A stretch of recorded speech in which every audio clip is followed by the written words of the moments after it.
قرآن مجید فرقان حمید کی سورۃ العصر، امام طبرانی رحمۃ اللہ علیہ نے لکھا ہے کہ صحابہ کرام علیہم رضوان کا یہ طریقہ تھا کہ جب وہ ایک دوسرے سے ملاقات کرتے تو سلام کے بعد سورہ عصر کی تلاوت کرتے تھے۔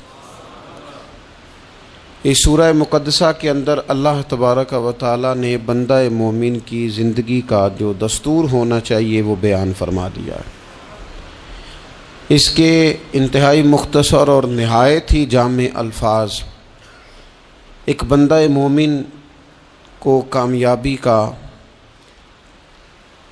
ایک بڑا رستہ بھی دکھاتے ہیں اور بندہ خسارے سے کیسے بچ سکتا ہے۔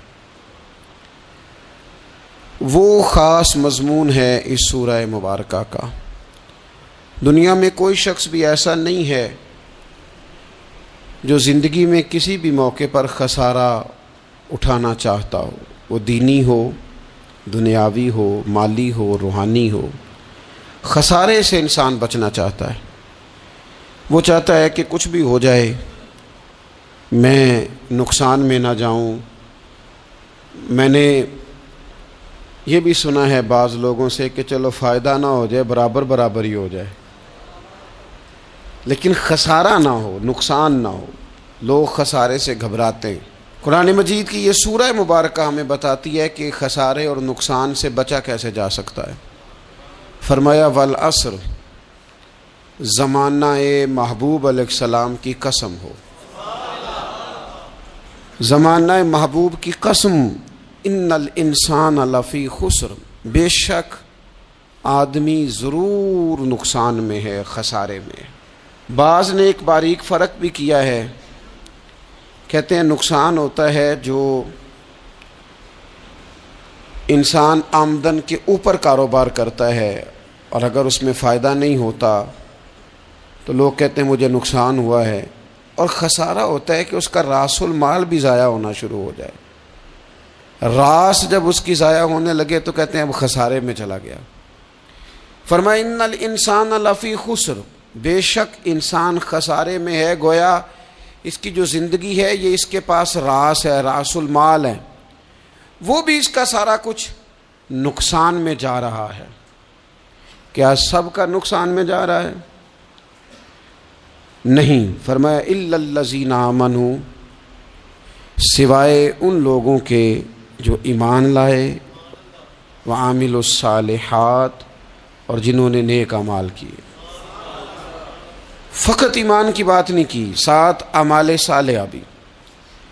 وہ لوگ نقصان میں نہیں ہے جو ایمان لائے اور ساتھ انہوں نے اعمال صالح بھی کیے، وتواصوا بالحق، پھر ایک دوسرے کو حق کی تاکید کی، وتواصوا بالصبر، اور ایک دوسرے کو صبر کی وصیت کی۔ فرمایا کہ انسان نقصان میں ہے جس بندے میں 4 خوبیاں پائی جائیں گی وہ نقصان اور خسارے سے بچے گا۔ دیکھیں نا، ایک آدمی دکانداری کرتا ہے تو اسے سمجھایا جاتا ہے کہ اگر تو چاہتا ہے نقصان سے بچے تو ذرا مال خود لینے جانا، دکان پہ وقت دینا، تو گلے پہ خود بیٹھنا، یہ کچھ چیزیں سمجھائی جاتی ہیں اپنے بچوں کو، بلا مثال و بلا تشبیہ، صرف سمجھانے کے لیے عرض کرتا ہوں۔ قرآن مجید نے کہا ہے اگر خسارے سے بچنا چاہتے ہو تو 4 کام کرو، ورنہ تمہاری زندگی روز بروز نقصان میں جا رہی ہے، خسارے میں جا رہے ہو، اصل مال بھی ضائع ہو رہا ہے۔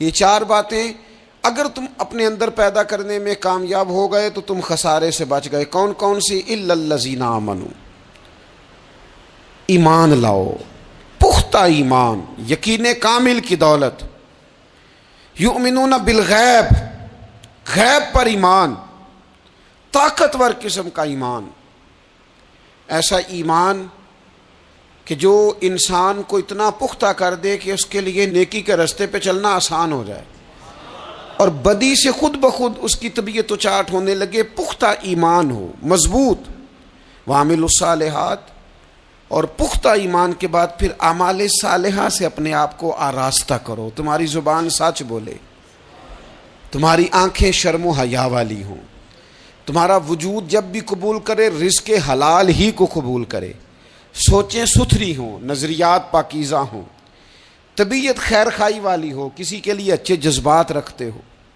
تمہارا وجود نفع بخش ہو، ہمیشہ کسی کا بھلا کرنے کی خواہش طبیعت میں مچلتی رہتی ہو، اعمال صالحہ سے اپنے آپ کو آراستہ کرو، صوم و صلات کی پابندی ہو، نماز کا خیال ہو، نماز کے قیام کا خیال ہو، ظاہری باطنی آداب کے ساتھ اللہ کے حضور عبادت کے لیے حاضر ہونا تمہارا جذبہ ہو، ایمان اور اعمال صالحہ، یہ دو خوبیاں، وَتَوَاصَوْا بِالْحَقِّ، پھر ایک دوسرے کو نا حق کی تاکید بھی کرو، نیرا بیٹھ نہیں جانا نیک اعمال کر کے، حق نے کی ہیں تیرے ذمے دوہری ذمہ داریاں، خود تڑپنا بھی ہے اوروں کو تڑپانا بھی ہے، نیرا تو نے خود ہی نہیں تڑپنا، تیری ذمہ داری یہ ہے کہ کسی اور کو بھی تو تڑپائے، وَتَوَاصَوْا بِالْحَقِّ، تاکید حق کرنی۔ ہمارے اندر نے ایک بہت بڑا مسئلہ ہے، دو حکم ہے شریعت کے،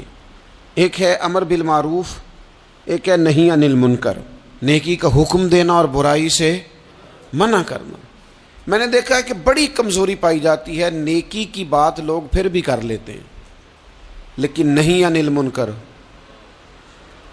کسی بندے کو برائی سے روکنا، منع کرنا، طبیعت ہوتی ہے گڈ بک میں رہنے کی، مزاج ہوتا ہے سب کی آنکھوں کا تارا بننے کا، اپنے گھر کے اندر بھی اتنی جرت کا مظاہرہ نہیں کرتے کہ غلط کو غلط کہہ سکیں، حق بات کی تائید کر سکیں، طاقت ہی نہیں ہوتی۔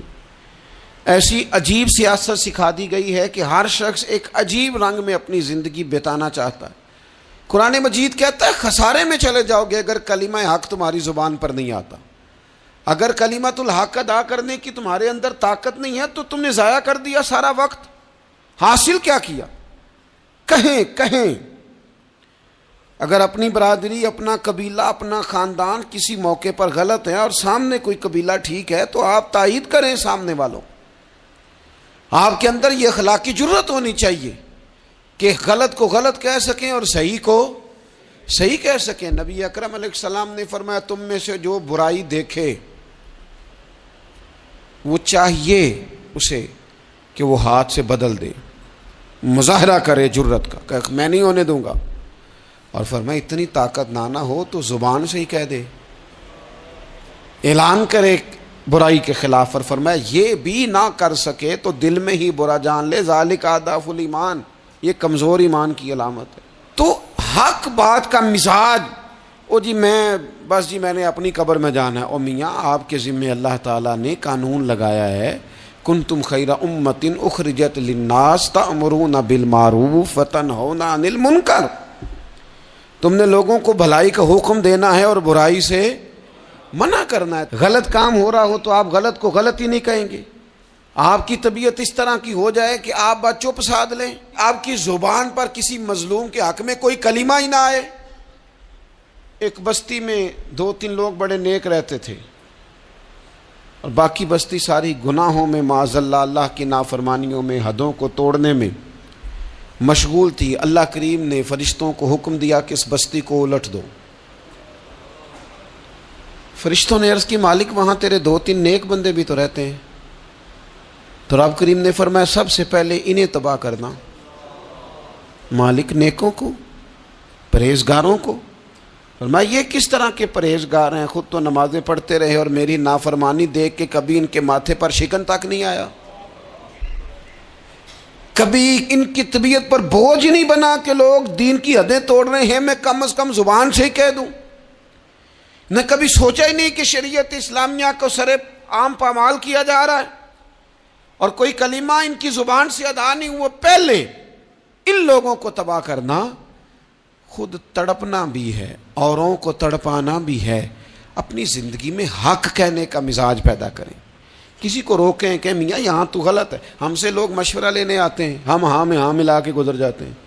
اگر آپ کو محسوس ہونا کہ سامنے والا بندہ جو آپ کے پاس بیٹھا ہے وہ بات درست نہیں کر رہا تو یہ جرت پیدا کریں، اگرچہ حکمت سے کہیں، دانائی سے کہیں، اچھے جملوں کا چناؤ کر کے کہیں، لیکن اس کو کہیں، اس کو سمجھائیں کہ یہاں تو بھی غلطی پہ ہے۔ اور غلطی دلیر لوگ مانا کرتے ہیں، دلیر لوگ، بزدلوں نے بھی کبھی غلطی مانی ہے، بزدل تو اپنی غلطیوں پہ دلیلیں دیتے ہیں، نہیں میرا یہ مطلب تھا، نہیں میں یہ بزدل ساری زندگی کہتے ہیں میں ناکام ہوا فلانے کی وجہ سے، میں پیچھے رہ گیا فلانے کی وجہ سے۔ او خدا کے بندے تو بزدل ہے، اس لیے تو نہیں، اگر تو طاقتور ہوتا تو کم از کم اپنی غلطی تو اپنے کھاتے میں ڈالتا، تو اپنی غلطیاں بھی کسی کے کھاتے میں ڈال رہا ہے، یہ بزدلی ہے۔ تو فرمایا ایمان لائیں، اچھے اعمال کریں اور حق بات کی تاکید کریں۔ اچھا جب حق بات کی بات کریں گے تو یہ ہو نہیں سکتا پھر تکلیف نہ آئے، پھر مخالفت نہ ہو، پھر ساری دنیا ٹھیک ہے، یہ ممکن نہیں ہوتا۔ اب مشکل آئے گی تو فوراً کہا وَتَوَاصَوْا بِالصَّبْرِ، ایک دوسرے کو صبر کی وصیت کریں۔ مشکل تو آئے گی، جب آپ حق بات کہیں گے تو کچھ لوگوں کے مفادات پر چوٹ بھی لگے گی، کچھ لوگ مخالفت بھی کریں گے۔ آپ کی زندگی اگر صبر و تحمل والی ہے تو آپ کوئی کام کر جائیں گے، آپ کوئی مشن اس کی تکمیل کر جائیں گے اگر مزاج میں صبر ہے، اور اگر صبر نہیں ہے، ٹھہراؤ نہیں ہے، چند قدم نہیں چل سکتے، تھوڑی دیر بھی آپ آگے کی طرف نہیں بڑھ سکتے اگر صبر نہیں۔ ایک تو یہ ہے نا کہ میرا کمپنی میں گزارا نہیں ہوتا، ایک تو یہ ہے نا کہ میرا دوستوں میں گزارا نہیں ہوتا، اور ایک تو یہ ہے نا میرا دفتر میں صبر نہ ہو، ذمہ داری سے کہہ رہا ہوں، صبر نہ ہو تو ماں باپ سے بھی گزارا نہیں ہوتا۔ میں ذمہ داری سے کہنے لگا ہوں صبر نہ ہو تو بیوی بچوں کے ساتھ بھی گزارا نہیں ہوتا۔ آپ کو صبر کرنا ہے۔ مجھے بتائیے چھوٹا بچہ ہے آپ کا، وہ چھوٹا ہے، اسے پتہ نہیں ہے، وہ کچھ ایسے کام بھی کرتا ہے جو غصے والے ہیں، تو کیا آپ اس بچے کو سزا دیں گے؟ نہیں، آپ صبر کریں گے، آپ سمجھیں گے۔ جڑے رہ نہیں سی سکدے دید بنا، اج انہاں بھی باریاں ماریاں نے،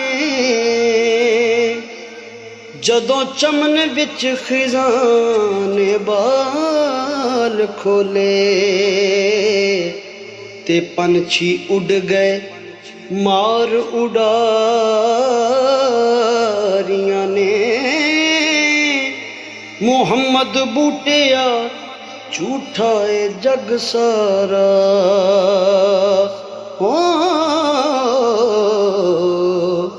کملی والے دیاں سچیاں یاریاں نے۔